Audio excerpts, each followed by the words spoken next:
I don't know who needs to hear this, but if you keep on attracting the same toxic men over and over again in your life, you might be thinking like, why the fuck do I always end up in this situation, right? Like, what's wrong with me?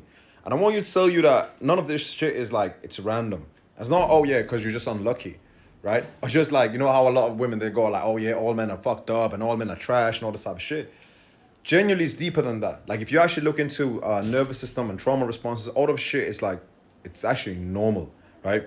The truth of the matter is, if you keep on attracting toxic men over and over again, it's because your nervous system is addicted to what feels familiar and not what is actually safe. So let's say that in your childhood, that love, it looked like distance, right?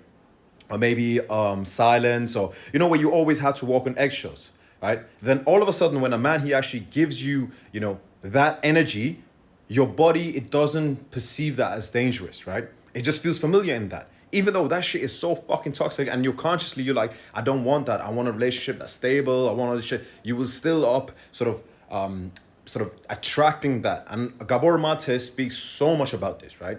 And I feel the fucked up part is that you might be thinking, I'm just fucked up and I'm just broken. But the truth of the matter, you're just replaying the sort of the only versions of yourself that that knows what love is, right? And that your younger self knows, like, right? So let's say that there's a guy who would actually be there for you. You will never be attracted to that. It will always feel weird and more sort of chaotic. And you might be going around and say, oh, that's not a real man.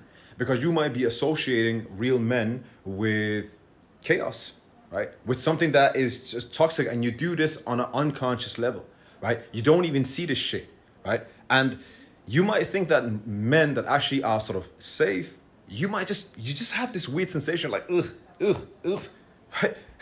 Ugh.